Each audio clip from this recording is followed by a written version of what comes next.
श्री स्वामी समर्थ, जय जय स्वामी समर्थ. श्री स्वामी समर्थ, जय जय स्वामी समर्थ. श्री स्वामी समर्थ महाराजांच्या नामस्मरणाने आजच्या व्हिडिओला सुरुवात करूया. शुभ दुपार तुम्हा सगळ्यांना. कसे आहात तुम्ही सगळे? आशा व्यक्त करते स्वस्त असाल, मस्त असाल, स्वामींच्या सेवेमध्ये रममाण असाल. बोलता बोलता अधिक महिन्यातील पौर्णिमा आली, म्हणजेच अधिक महिना हा निम्म्यापर्यंत संपत आला. ज्यांच्या ऑर्डर आल्या नाहीत काळजी करू नका, अधिक महिना अजून व्हायला 15 दिवस आहेत.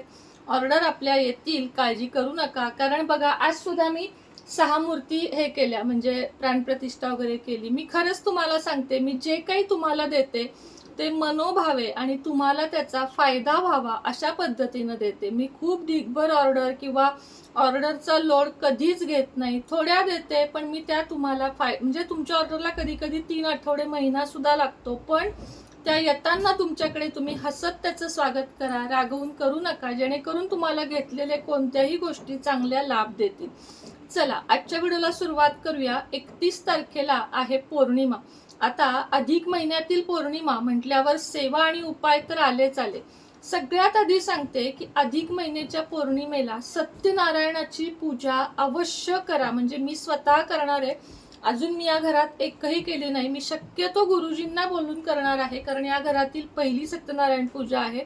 आणि काही म्हणा, मला गुरुजींच्या हातचे केलेलीच हे आवडते, सत्यनारायणाची पूजा. म्हणजे मी असं नाही म्हणत की केंद्रात सांगतात तशी मला आवडत नाही, अजिबात माझं तसं म्हणणं नाहीये. पण मला सत्यनारायण पूजा म्हणजे केळीचे जे आपण खुंट किंवा त्यांचे जे नवग्रह मांडणी असती, त्यांच्याकडून जे मंत्रोच्चार घरात झालेले, मला नाद घुमलेले आवडतात ना, ते वेगळंच काहीतरी असतं. त्यामुळं मी आत्ता म्हणजे अधिक महिन्यातल्या पौर्णिमेला घरात सत्यनारायण करून घेणार आहे. आणि असे कोणी गुरुजी जर मला मिळाले की ते दर महिन्याला येऊन पौर्णिमेला करतील, तर मी नक्कीच करणार आहे. त्याच्याच आत्ता मी आहे संपर्कात 2-3 गुरुजींच्या. तर तुम्ही पण अधिक महिन्यातील सत्यनारायणातल्या सत्यनारायण पौर्णिमेला नक्की नक्की नक्की करा. अगदी मी म्हणते गुरुजींना बोलवून करा, अतिशय सुंदर होतं. नसेल जमत ना, घरी करा, जे केंद्राप्रमाणे करतात त्या पद्धतीनं सुद्धा करा. पण तुम्ही दोन्ही एकदा करून बघा, एकदा हे आणि एकदा ते. तुम्हाला कशानं घरात प्रसन्न वाटतं हे बघा. कारण ना, ज्याचं काम त्यानं करावं या मताची मी आहे. आपले हे गुरुजी लोक त्याच कामासाठी दिवस रात्र धडपडत असतात, मग त्यांना पण हे करून द्यावं असं मला तरी वाटतं. आणि त्यांचे मंत्रोपचार किंवा त्यांचा जो विधी आहे तो आपल्यापेक्षा खूप जास्त वेगळा असतो. तुम्ही बघा कधीतरी, म्हणजे तुमच्या लक्षात येईल. तर चला, आज आता पहिली सेवा सांगितली, सत्यनारायणाची सेवा. 21 पौर्णिमा किमान सत्यनारायण जर घरात तुम्ही केले तर धनलाभ, आर्थिक स्थिती सुधारणे, कर्जमुक्ती, मुलांचे शिक्षण, मुलांचे जॉब, या सगळ्यावर रामबाण उपाय सत्यनारायणाची पूजा करणं. आणि फारसा खर्च नाहीये बरं का. जर तुम्ही स्वतः घरी केला तर फ्रीमध्ये, गुरुजींना बोलवलं तर 551 रुपये, एवढा महिन्याला आपण खर्च सगळेजण अफोर्ड करू शकतो असं मला तरी वाटतं. सत्यनारायण पूजा केल्याने खूप लाभ होतात. आता ह्याचे नियम विचारतात. जर तुमची इच्छा असेल उपवास धरू शकता, नसेल कांदा लसूण विरहित जेवण, सात्विक जेवण जेवायचं आहे. नॉनव्हेज या दिवशी चुकूनही खायचं नाहीये, एवढं लक्षात ठेवा. आणि आदल्या दिवशीपासून पौर्णिमेच्या दुसऱ्या दिवशीपर्यंत ब्रह्मचर्य पाळायचं. हे काही छोटे छोटे आहेत बघा, हे जे नियम आहेत ना, अगदी छोटे आहेत, पण ते पाळा तुम्ही. घरामध्ये पावित्र्य पाळा. म्हणजे घरात जे काही आपण करतो, आपला ओरा क्लीन होण्यासाठी हे खूप गरजेचं आहे. आता सत्यनारायण झालं की दुसरी जी सेवा आहे पौर्णिमेची, ती म्हणजे महालक्ष्मीची सेवा. महालक्ष्मीला अभिषेक करा. पूजा असेल, फोटो असेल, मूर्ती असेल, जे काही असेल, नसेल तर घ्या. मी नेहमी सांगते आपल्याकडून घ्या. तर मूर्ती पूजा जे काही असेल आपल्याकडे, फोटो, त्याच्यावर अभिषेक करा. गुलाबाचा अत्तर लावा, गुलाबाचा धूप, दीप, गजरा. आता माझ्या आहेत बघा गजरे. जेवढ्या वेळा जमेल ना, तुम्हाला माझ्या डोक्यात दिसणार नाही, पण मी देवांना गजऱ्यांची कमी पडून देत नाही. तर देवांना सुगंध आवडतो, आणि खास करून माता लक्ष्मी, जिथं सुगंध, जिथं गजरा, जिथं अत्तर, तिथं माता लक्ष्मी येतेच. आणि अर्थातच स्वच्छता आणि कर्म चांगले, या 2-3 गोष्टी जिथं असेल ना, तिथं पैसा कमी जास्त होतो, प्रत्येकालाच होतो. पण अगदीच म्हणजे कर्जावर कर्ज, कर्जावर कर्ज होत असेल तर सगळ्यात आधी तुम्ही तपासा की तुमचे कर्म, दुसरी गोष्ट स्वच्छता, आणि तिसरी गोष्ट देवपूजा. घरात सुगंध, कुठेही काही घाण होऊन पडलेलं वास येणारं, अख्ख्या दरवाजाभर चपला, अख्ख्या दरवाजाभर हे असं नाही.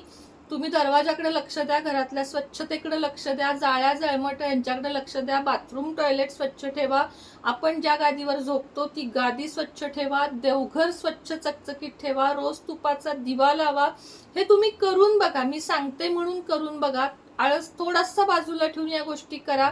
आणि पौर्णिमेच्या संध्याकाळी सेवेला बसायचं आहे. सत्यनारायणाची पूजा झाली की त्यानंतर महालक्ष्मी, म्हणजे आपण धूपदीप तर लावलेलंच असेल, सगळ्यात आधी श्री सूक्त म्हणायचं की आणि त्यानंतर व्यंकटेश स्तोत्र म्हणायचं आणि मग विष्णू सहस्त्रनामाचा एक पाठ करायचा. तर मी तर अधिक महिना पूर्ण जवळजवळ करतेय, उरलेले दिवस आतापर्यंत नाही, आता 5वा दिवस आहे आज माझा विष्णू सहस्त्रनामाचा. लागतात 30 मिनिटं बरं का, पण सेवा करा. सेवा जेवढ्या वाढवू ना तेवढ्या आपल्या मनातली निगेटिव्हिटी दूर होते, आपलं मन शांत होतं, आपल्या मनातली चलबिचल दूर होते. आता जवळजवळ 1.5 तास मी देवापाशी आहे, कुठलाच विचार माझ्या मनाला शिवला नाही की मला कुणाचं काही द्यायचंय, माझं बजेट, माझी मुलं, काही नाही. मी आणि देव फक्त बास. जोरात वाचन करायचं. पौर्णिमा आहे आज आणि उद्या दोन्ही वेळेस. आज एक सारामृताचं पारायण करायचं, उद्या एक सारामृताचं 1 ते 21 अध्यायाचं पारायण करायचं. वेळ नाही अर्थात त्यांनी 3 अध्याय वाचले तरीही चालेल, केले तर जास्त चांगलं होईल. उद्या ज्या ज्या महिलांना वेळ आहे आणि ज्यांना ज्यांना शक्य आहे त्यांनी दुर्गा सप्तशतीचं पारायण करा, म्हणजे कराच. कारण अधिक महिन्यातील पौर्णिमा आहे, कुलदेवीची कृपा आपल्यावर झाली पाहिजे. शक्य झालं एखाद्या सवाष्णीची किंवा मंदिरात जाऊन खणा नारळाने साडीने ओटी भरा, गजरा द्या, हे सगळं उद्या करा. उद्या केल्यावर तुम्हाला हळूहळू कळेल की मी जे सांगतेय ना त्यामध्ये काहीतरी तथ्य आहे. काही जण दररोज या सेवा करतात, पण काही जणांचा सतत धरसोड असते आणि त्यामुळे मग त्याचा रिझल्ट येत नाही. अर्थात माझ्याकडूनही कधी कधी सुटतं, पण ज्या वेळेस आपल्याला करायची इच्छा आहे ना त्या वेळेस तरी करा. त्याच पद्धतीनं उद्या 1 माळ ओम नमो भगवते वासुदेवाय, 1 माळ ओम श्री महालक्ष्मी नमः आणि 1 माळ श्री स्वामी समर्थ, हे 3 जप अवश्य करा. आणि हा ओम श्री कुलदेवताभ्यो नमः या मंत्राचा जप उद्या करा. आणि जेवढ्या सेवा आता ह्यातल्या सगळ्याच करायला गेलो तर 3-4 तास जातील. मग तुम्ही निवडा की आता ताईंनी या सेवा सांगितल्यात, ह्यातनं आपल्याला काय काय करायचं आहे, आपल्याला काय काय जमेल, काय शक्य आहे हे तुम्ही ठरवा. पौर्णिमेच्या संध्याकाळी माता लक्ष्मीला मखाण्याच्या खिरीचा नैवेद्य दाखवा. आता मखाण्याची खीर नसेल जमत तर शेवयाची दाखवा, पण थोडेसे शेवयाच्या खिरीत मखाने घाला. मी तुम्हाला अगदी 2 मिनिटात सांगते. मखाने तुपावर भाजायचे, बदाम पण तुपावर भाजायचे, काजू तुपावर भाजायचे आणि मिक्सरला ते अलगद फिरवायचं, म्हणजे नुसतं असं केल्यासारखं करायचं. आणि शेवयाच्या खिरीमध्ये, त्याच्यात वेलदोडे पण घालू शकता, शेवयाच्या खिरीमध्ये हे मिश्रण घालायचं, म्हणजे मखाना शेवयाची अशी सुंदर खीर तयार होते. आणि माता लक्ष्मीला केशराची त्यात काडी घालायची आणि देवघरामध्ये नैवेद्य दाखवायचा. तुम्ही बघा आणि तोच नंतर पौर्णिमेच्या चंद्रप्रकाशात ठेवायचा, सगळ्यांनी ग्रहण करायचा. अतिशय उत्तम फायदे याचे आहेत. उद्या आपले जे काही ब्रेसलेट आहेत ते सगळे पौर्णिमेच्या चंद्रप्रकाशात काचेच्या बाउलवर किंवा सॅलेनाइट प्लेटवर उद्या चार्जिंगसाठी ठेवा. पौर्णिमेची किरणं क्रिस्टलवर पडलेली खूप जास्त चांगली असतात.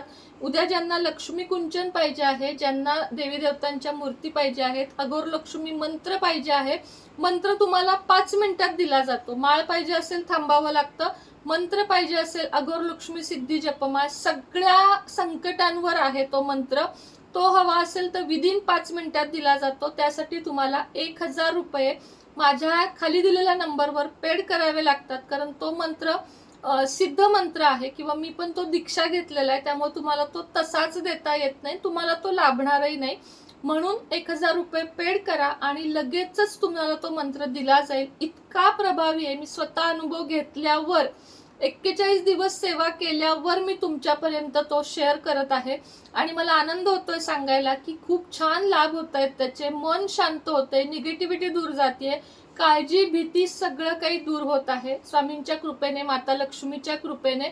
आणि खरंच तुम्ही करून बघा, मी सांगते ते. आणि ज्यांना पेड कन्सल्टेशन हवं आहे त्यांनी या नंबरला 500 रुपये भरा, स्क्रीनशॉट पाठवा, तुमचं नाव आणि अडचण सांगा, तुम्हाला लगेच 1-2 तासामध्ये उत्तर दिलं जाईल. रात्री कॉल घेत असते मी, दिवसा तुम्हाला मेसेजद्वारे उत्तर चालत असेल तर मेसेजद्वारे उत्तर सेवा उपाय दिला जाईल. तर चला, आजचा व्हिडिओ कसा वाटला नक्की सांगा. आवडला असेल तर कमेंटमध्ये श्री स्वामी समर्थ लिहायला विसरू नका. श्री स्वामी समर्थ.